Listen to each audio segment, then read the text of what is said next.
अस्सलाम वालेकुम, मैं मोहम्मद शम्स STV उर्दू से। आजकल तोशाखाना का जिक्र काफ़ी हद तक सुनने में आ रहा है और काफ़ी ज़्यादा ख़बरों में ये गर्दिश भी कर रहा है। सोचा इसके हवाले से आपसे बात करता चलो। तोशाखाना वो जगह है जहाँ वज़ीर आज़म और दीगर वज़रा को जो दोस्त ममालिक से मिलने वाले तहाइफ़ होते हैं उनको रखा जाता है। इनको बाकायदा एहतियात से और तफसीली इंदराज के बाद महफूज कर लिया जाता है। इन तहाइफ़ को संभाल कर रखने का हर मुल्क का अपना निज़ाम और तरीक़ाकार मौजूद है। पाकिस्तान में काबीना डिवीज़न वो इदारा है जो पाकिस्तानी सरबराहान ममलिकत को दोस्त ममालिक की जानिब से मिलने वाले तहाइफ़ का हिसाब किताब रखता है और उन्हें अपने पास महफूज रखता है।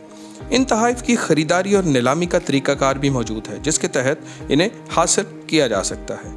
इन तहाइफ़ की जो नीलामी है उसका तरीक़ाकार कुछ यूँ है कि हुक्मरान की जानिब से तोशाखाना में जमा करवाए गए तहाइफ़ हुकूमत के बनाए हुए कवायद के मुताबिक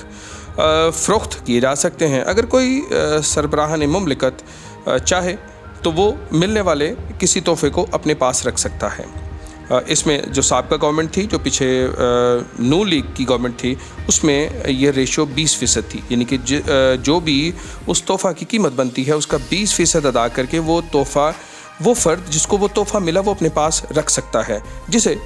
जो गुज़श्ता गवर्नमेंट साबका PTI की गवर्नमेंट है उसने कुछ अर्सा तो 20% पर इसे चलना दिया, उसके बाद इसको 50% कर दिया, यानी कि जो भी तोहफ़ा मिलेगा उसको 50% की अदायगी के साथ वो वज़ीर या वज़ीर आज़म अपने पास जिसको वो तोहफ़ा मिला वो अपने पास रख सकेगा।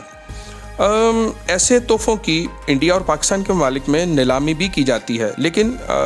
होता यूँ है कि एक साल के अंदर बाज़ का इतने तहाइफ़ इकट्ठे ही नहीं होते कि उनकी नीलामी हो सके, लिहाजा पाकिस्तान जैसे मुल्क में हर साल नीलामी करना पॉसिबल नहीं होता। किसी भी बैरून मुल्क के दौरे के दौरान वज़ारत ख़ारजा के अहलकार इस तहाइफ़ का इंदराज करते हैं और मुल्क वापसी पर इनके तोशाखाना में जमा करवाया जाता है, जिसके बाद स्टेट बैंक से बाकायदा इनकी मार्केट वैल्यू का तयन करवाया जाता है।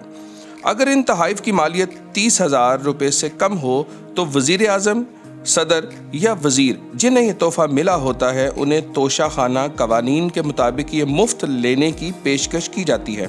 ताहम अगर तोहफ़े की मालियत 30,000 से ज़्यादा हो तो इस तोहफ़े की मालियत का कुछ फ़ीसद हिस्सा अदा करके इसे रखा जा सकता है। अगर सरबराहान ममलिकत या वज़रा ये तहाइफ़ नहीं रखना चाहते तो फिर इन तहाइफ़ की फ़हरिस्तें तैयार करके इन्हें तोशाखाना कवानीन के तहत सरकारी मुलाजमिन और फ़ौज के अफसरान को नीलामी के लिए पेश किया जाता है। नीलामी की कीमत का तयन दोबारा FBR और स्टेट बैंक से करवाया जाता है और इनमें से चंद अशिया की कीमत को मार्केट वैल्यू से कुछ कम रखा जाता है, जबकि चंद ऐसी जो तहाइफ़ जो किसी ख़ास सरबराह ममलिकत की तरफ से मिले हों, उनकी अहमियत के मुताबिक या उनकी एजाज़ी हैसियत की वजह से उनकी मालियत का तयन मार्केट वैल्यू से कुछ ज़्यादा रखा जाता है।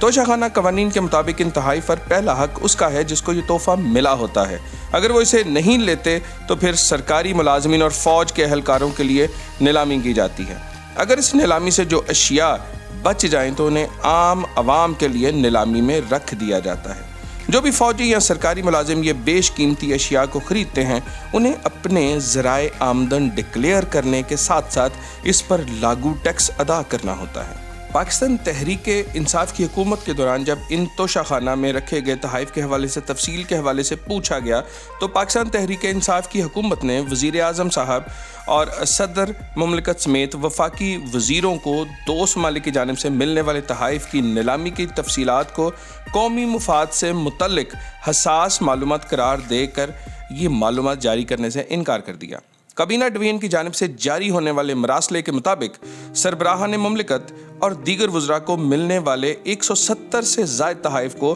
बोली के तहत नीलाम किया गया था और इन तहाइफ़ में रोलेक्स की घड़ियाँ, सोने के जेवरात, मुख्तलिफ डेकोरेशन पीसेस, सोवेनियर्स, हीरे जोड़े कलम, क्राकरी और कलीन वगैरह भी शामिल थे। काबीना डिवीज़न की जानिब से जारी मरासले के मुताबिक इन अशिया की नीलामी में सिर्फ सरकारी मुलाजमिन और फ़ौजी अहलकारों ने हिस्सा लिया। जब एक आम शहरी ने कुछ अर्सा कबल पाकिस्तान इंफॉर्मेशन कमीशन को तहरीक इंसाफ की हुकूमत से मिलने वाले तहाइफ़ की तफसील आम करने के हवाले से दरख्वास्त की तो कमीशन ने यह दरख्वास्त मंजूर कर ली। ताहम तहरीक इंसाफ की हुकूमत ने इन कीमती तहाइफ़ की नीलामी की तफसील जारी ना करने की इस्तदा की और कमीशन के सामने ये मौक़िफ़ अपनाया کہ یہ معلومات حساس اور قومی مفاد سے متعلق ہے۔ ان کے مطابق یہ تحائف سربراہان مملکت کو ذاتی حیثیت میں دیے گئے ہیں اور میڈیا غیر ضروری طور پر اس بات کو بتنگڑ بنا سکتا ہے جس سے پاکستان کے دوست ممالک سے تعلقات پر بھی منفی اثرات مرتب ہو سکتے ہیں۔ سابقہ وزیر اعظم کے معاون خصوصی شہباز گل نے ٹویٹر پر پہلے ایسے صارفین کی خبر لی جو کہ غیر مناسب تھی، جو اس کے متعلق معلومات